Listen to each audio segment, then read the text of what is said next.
Les dessins animés japonais ont fait éruption sur nos télés à la fin des années 70. Des héros spectaculaires, de l'action, des personnages auxquels les jeunes s'identifient facilement. Ces dessins animés gagnent rapidement le cœur des enfants québécois. C'est une BD américaine à la base. Ils restent aujourd'hui plus populaires que jamais et rejoignent désormais un public de tous âges. C'est une des premières animations qui est une coproduction faite pour le marché nord-américain. Ce club vidéo de Montréal n'offre que des dessins animés japonais. Au début, il y a 13 ans, l'endroit ne comptait que quelques clients, des convertis.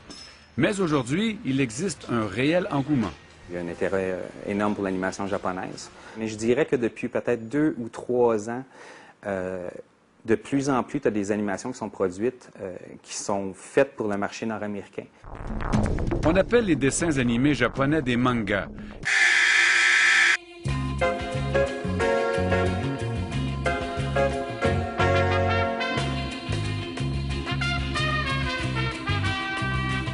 Et quand il s'agit d'un film à connotation érotique, un hentai. Le club offre toute une collection de hentai.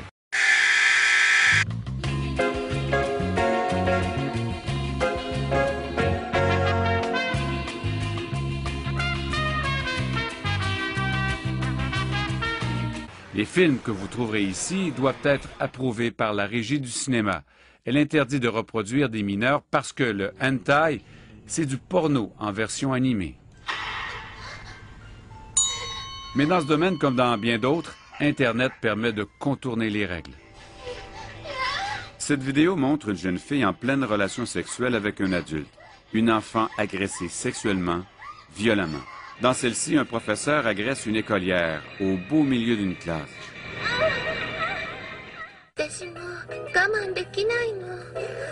Ces images crues et, disons-le, révoltantes circulent librement sur le web. Elles sont faciles à trouver et ce gratuitement. C'est un corps d'enfant avec des seins de femmes qui allaitent. C'est vraiment un corps fabriqué de toutes pièces là, pour satisfaire on ne sait trop quel fantasme. Il existe même un site HentaiTube, une sorte de YouTube de la pornographie juvénile en dessins animés.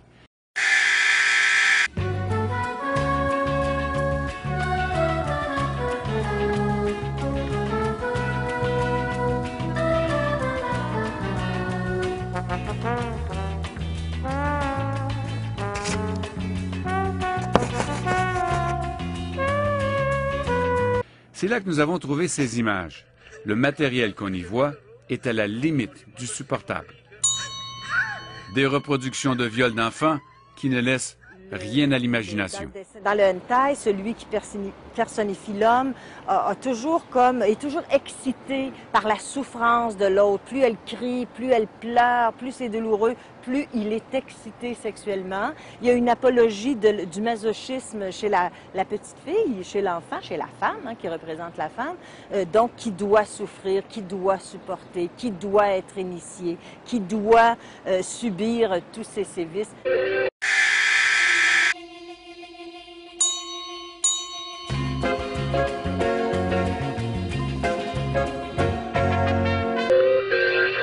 Les dessins animés n'impliquent pas de vrais enfants, bien sûr, mais ça ne change rien aux yeux de la loi, selon cet avocat spécialisé. C'est de la pornographie juvénile. Ça correspond à la définition prévue au Code criminel. C'est l'article 163.1. C'est une représentation visuelle d'un acte sexuel impliquant une personne mineure.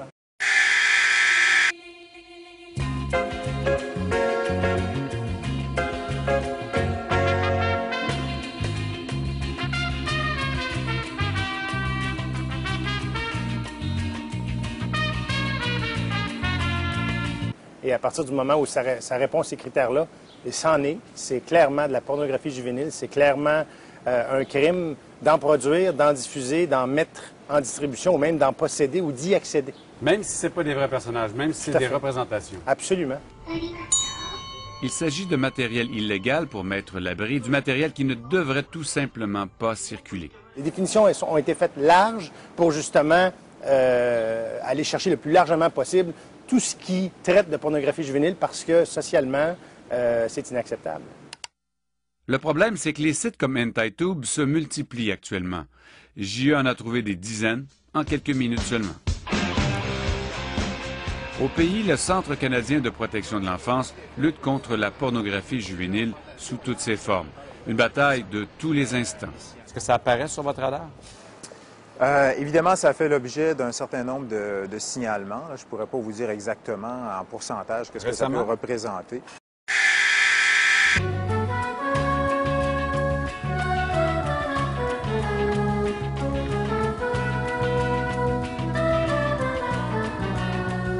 Évidemment, ça fait l'objet d'un certain nombre de signalements. Là, je ne pourrais pas vous dire exactement en pourcentage qu'est-ce que ça peut représenter. Au-delà des 8000. Ce n'est pas possible. Je suis sûr que ton appareil est déréglé. Je m'occupe beaucoup de tout ce qui est pédophilie sur Internet, mais comme c'est une bande dessinée, on dirait que personne s'en est occupé. Oui, ça rend la chose plus légère. Pas du vrai monde. Ouais, mais oui, je pense qu'il faut se préoccuper de ça, c'est sûr, parce que le dessin animé, la bande dessinée, elle est autant efficace que, peut-être plus même, justement, parce qu'elle permet d'aller beaucoup plus loin. Ça encourage la pédophilie, donc? En tout cas, ça la banalise. Ça, c'est clair et net que ça la banalise. Internet, là, par exemple, les hentai que vous m'avez montrés, je les ai vus sur Internet, c'est un sacré terrain de jeu pour les pédophiles. Hein, je vous l'apprends pas, là, vous en avez déjà parlé. C'est sûr que ça banalise, ça normalise. Quand on présente, par exemple, dans un hentai que j'ai regardé, qui dure quelques minutes, pas quelques secondes, qui est gratuit, dans une voiture, une mère avec son enfant, avec des gens autour qui regardent, en train de l'agresser sexuellement, je veux dire, c'est complètement... et on présente ça là, comme banal. Et des recherches montrent que la diffusion de pornographie de ce genre entraîne un problème plus inquiétant encore. 30% des gens qui consomment de la pornographie juvénile, 30% des adultes qui consomment de la pornographie juvénile finissent par commettre une infraction sexuelle contre un enfant.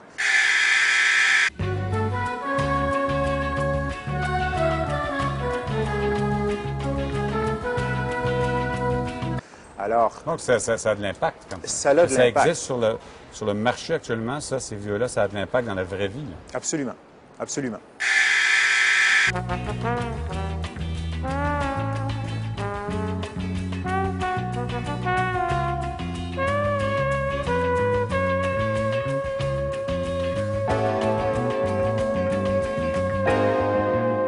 Cet ex-policier est un spécialiste de la cybersurveillance.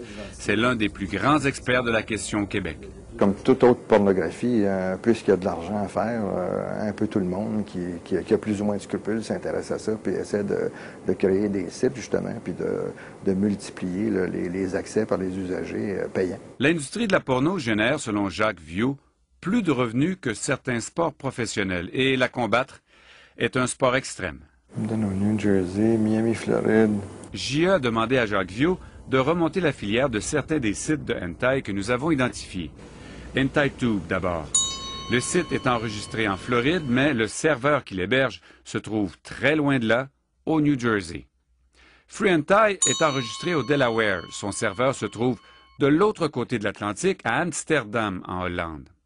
Japan Anime est enregistré à Scottsdale, en Arizona, et son serveur se trouve au New Jersey. Quant à Hentaivore, il est lui aussi enregistré en Arizona, vraisemblablement par le même propriétaire, mais son serveur se trouve également en Europe, en France. Là, c'est confirmé. Tous ces allers-retours ne sont pas innocents, selon Jacques Viault. Les propriétaires de ces sites cherchent à brouiller leurs pistes le plus possible. Puisque c'est des bandes dessinées, j'imagine que ça ajoute à la complexité, parce que qui est la victime, en fait? Hein, on parle de matériel où c'est plus difficile d'identifier une victime, puisque c'est de la création. Donc, ça brouille encore davantage les pistes. Ça brouille davantage les pistes. Et puis ensuite, peut-être que dans certains pays, c'est pas défendu. Donc, ces pays-là peuvent héberger sur des serveurs ce genre de matériel-là. Donc, quel pouvoir la police canadienne, par exemple, aurait d'aller faire exécuter un mandat ou de demander de l'assistance pour une enquête, là, sous quel motif? Quand on trouve un hentai, ou qu'on identifie un hentai sur le web actuellement, qu'on vous signale, qu'est-ce que vous faites? À partir du moment où le contenu en question, ou le film en question, ou les images en question résident sur des serveurs étrangers, nous, on peut intervenir pour les bloquer jusqu'à un certain point, pour empêcher à tout le moins l'accès accidentel à ces images-là à l'intérieur du Canada.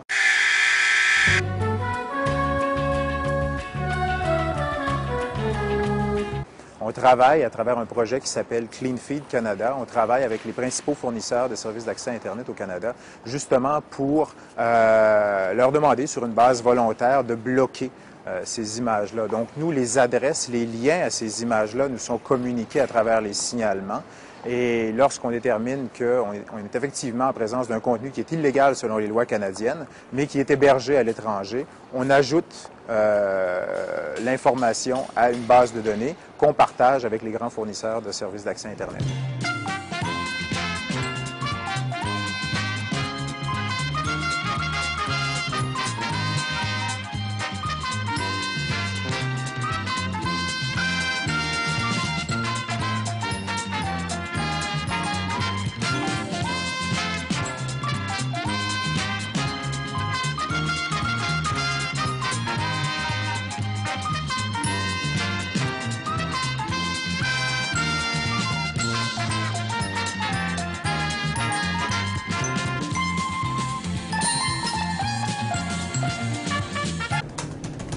CyberAide a fait fermer l'accès à 25 600 sites de pornographie juvénile jusqu'à maintenant.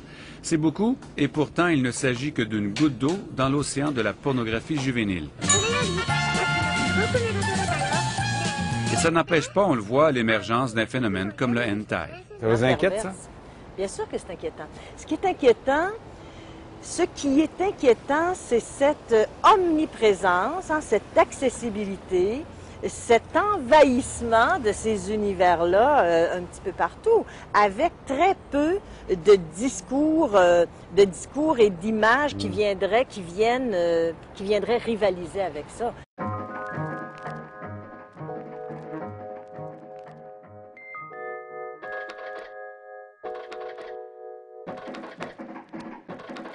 J'ai une bonne nouvelle à la maternelle. Pendant qu'il jouait à la marelle, l'indicu s'est fait ouvrir la cervelle à coup d'appel. Intéressant, t'as des photos? Évidemment. Tu dis ça? Non, mais on distingue clairement les filaments blancs de l'encéphale de l'enfant sur ses vêtements. Excellent, je veux la réaction des parents, des professeurs et d'un gérant de quincaillerie, histoire de voir si le modèle de pelle, la cervelle, se vend bien dorénavant. Allez mon gros, creuse-toi le cerveau, puis fais-moi un beau topo mélo.